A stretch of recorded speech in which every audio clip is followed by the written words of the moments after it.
Good morning, everyone. Hey, hope you're all enjoying this week's Module 5 as we really focus in on two major elements of the Lake Forest Graduate Leadership Model. One is leaders' responsibility to drive and develop with the organization a strategic vision, obviously reinforcing the points we've mentioned about that organizations and followership are really looking for their leadership to be forward-thinking. In conjunction with this, in developing a strategic vision, I really want to drive home the importance from a leadership perspective that the leader also takes the responsibility for driving and leading the organization and being innovative in the process and inspiring and driving innovation. Ultimately, when you look at, in fact, much of this that I'll share with you this morning is kind of outlined in the PowerPoint in Module 5, as I mentioned in my previous video from earlier this week. But back to for a moment as we shift a little bit of discussion from strategic vision to innovation, let's center around what is innovation. Well, in short, it's finding new ways to create value and uncover value, right? So for organizations to continue to differentiate themselves, to avoid the potential of being either one up by their competition from a differentiation perspective, or if you're a middleman in between suppliers and customers, minimizing the potential to be disintermediated, you've got to continue to find new ways to create value and uncover value. Gosh, think about it. Why is innovation so important from a leadership perspective? Well, for a couple of reasons. One is the pace of change is just tremendous, as we've talked about. And the fact that change and change models and how to approach business and to compete with you and your business is changing so quickly, the organization, and from a leadership perspective, needs to continue to drive innovation and change to create new value, as opposed to kind of resting on our laurels and expecting the value proposition we've already created somehow to have legs on it. There's some interesting stuff in the PowerPoint, again, in Module 5, that shows you some detail from some research that shows, back in the 60s, average company lifespan on the S&P 500 was about 60 years. They're projecting in 2025 for the average lifespan of S&P 500 companies to be between 10 to 12 years. Pretty dramatic pressure on companies to stay relevant and stay competitive. One of the other reasons why leadership needs to focus on driving innovation in their organization is when you look at the elements of a business unit or product life cycle, going from creating that product to operating it to trading out of the product over time as the product line diminishes or changes, or the need to reconfigure and reestablish a new product life cycle based upon the nature of that product. Most organizations spend, not surprisingly, a bulk of their time operating and exploiting the opportunity that they've created with the product or service. Well, again, given the pace of change, we need to focus more on creating more of a funnel of innovative ideas and value that we can provide our customers, so that we can, again, not just leverage and operate and exploit what we've created, but continue to create an engine of new services, value to our customer base, so that we minimize the potential to be one of those companies that is unable to last the test of time and the competitive and changing markets that we live in and operate in. So, a couple other drivers for why is the speed of innovation and what's driving the speed of innovation and why is it so important. Obviously, today, there's this free flow of access to information at very little cost. Information is in many ways highly free.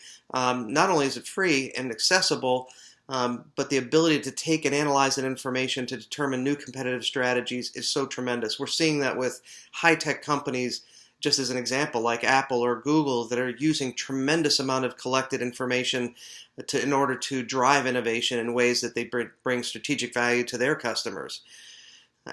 There certainly is a significant amount of available capital for investment, and that capital is chasing value. So you obviously, as an organization, in order to continue to be able to access capital in the capital markets, it's really essential to continue to innovate to get access to the capital. But there's so much capital available chasing value that, again, it drives this need and speed for innovation, so you can not only get access to it, but you can capitalize, and that the capital itself can realize the value it's seeking. Certainly our markets have become more globalized, and the fact we're competing globally more effectively, which again, at the pace of change and innovation, continues to put more pressure on the need to innovate as well. Couple of things to think about, as we think now, as you kind of noodle on this concept and the importance of being innovative as a leader, and I think we can all easily get ourselves there on understanding the pressures and the pace of change and how quickly companies really can be, disintermediated or effectively beaten competitively by new innovation in services and value. What do innovative leaders need to do in order to create this environment that drives this innovation and inspires this innovation in their organization? Certainly one of the most important things is that the leader, him or herself, kind of creates an environment that inspires a level of risk-taking in the organization. By the way, I'm not talking about blind risk. I'm talking about risk that is certainly to a degree well thought out, but also inspired by the leader that you never oftentimes will have all the information you need to make decisions and to move forward, but that the leader creates an environment that inspires the organization and his or her people to take some reasonable risks, to learn and fail fast, not necessarily to pilot things so that in fact we're able to test them to determine their success or value that they bring to customers. Other elements of what innovative leaders do is create this big picture thinking broader than just yourself. I know in some of the discussions we've been talking about, I think it was Gretchen, if I'm not mistaken, mentioned the fact that, boy, this important element of kind of connecting others that don't necessarily ever or necessarily get connected, to connect to other people's ideas and connect to this bigger thinking outside of maybe the narrow scopes at time we can get focused on in our day-to-day jobs. That big picture thinking is a big part of what innovative leaders need to do, is in connecting not just inside the organization but outside your team or the organization itself to really inspire this look at a bigger picture, kind of zoom out in order to zoom back in on strategy and direction and vision. Certainly an innovative leader needs to question kind of assumptions. We've got to be very careful that, again, that we live off of a set of assumptions that maybe it's quotes like, gosh, this is the way we've always done it, or be resistant to change.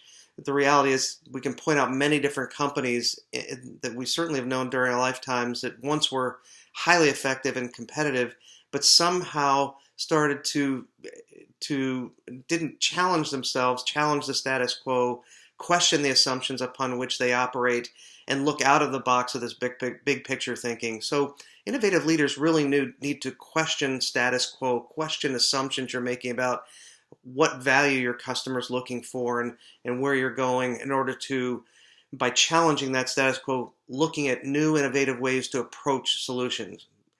Again, maybe back to the quote that we talked about earlier in this program about not just doing things right, but doing the right things, focusing on, again, big picture thinking and thinking out of the box. Certainly, innovative leaders also need to be able to overcome obstacles. There's a lot of resistance to change. That doesn't mean that people aren't willing to adapt and to not just accept, but embrace change. But you've got to help the organization to overcome the obstacles to this innovative thinking and change, and getting back to what we've talked all the way along the past 4 weeks on, getting to the point of helping the organization understand why we're changing and why getting these obstacles out of the way are so important for us to be able to innovate and change and stay relevant. Certainly, when you look at innovative leaders' responsibilities and what innovative leaders do, is they've got to act quickly. Market opportunities and opportunities to bring unique value can close relatively quickly. An interesting example of that might be today, if you look at the kind of the first move that Uber made and having the service that they provide from a driving service perspective. Certainly, they were a first mover, created a tremendous amount of brand awareness, but it's relatively quickly Lyft and other potential competitive services have popped up. So once you identify and are willing to take some reasonable risk through a fair amount of research and pilot things, a leader's ability to kind of move the organization to act and take advantage more quickly and take those risks, fail fast, like as we said, is so important in the organization from a leadership perspective. That heck, an innovative leader is someone that also is courageous, like willing to take and again inspire a level of risk inside their organization. So innovation in itself is so important from a leadership perspective. Lots of ways that companies can innovate as well. Companies innovate around product, they innovate around process. Supply chain is an example. You'll get more involved in this as you discuss it in operations management and learn about it. But many companies are innovating on the concept of the way processes are able to become more efficient from a supply chain perspective. Amazon, Walmart, others are innovating not just on cost, but this whole supply chain end-to-end from upstream sourcing to downstream deployment to make the process much more efficient and differentiating themselves on cycle time, not just price or cost. Certainly innovations coming through in the form of applications and leveraging information and data in a way that makes it customized to the user experience, or innovating through marketing, or through experience that the customers have. Again, many different innovation types, but it's a leader's responsibility to drive the organization to look at many different opportunities and ways and inspire innovation in many different forms that it can take in the organization in order to effectively, again, stay relevant and compete against your competition effectively. An interesting one, which you'll see in the slide deck, which I shared with you, is a lot of people, given a lot of different issues, as I'm sure many of you are aware, that happened in the cruise line industry.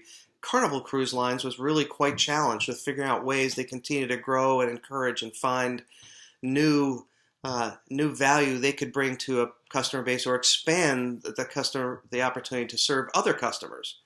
Well, interesting enough, I don't know if any of you have heard of a product of Carnival Cruise Lines called Fathom Cruise Lines.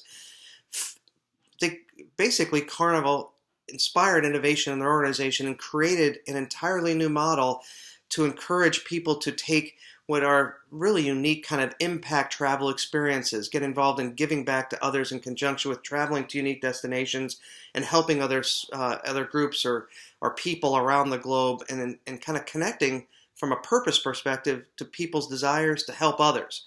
And if you look at over a period of time as a result of expanding and looking at other kinds of ways that they could expand and innovate on their cruise product line through other product and service innovation, it's had a really positive impact on their results as an organization as well. You can see that in the stock price over time. So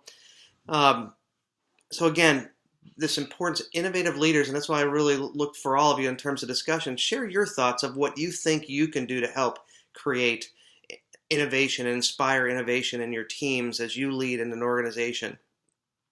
And I'll come back to some other thoughts on some other elements of innovation tomorrow. But again, no question, one of the really core elements of being an effective leader is understanding your responsibility to innovate, to inspire, and look at the big picture, help the organization to evolve and stay relevant by being an inspiring and innovative leader in the many ways we've talked about, and the many ways we'll discuss more with all of you.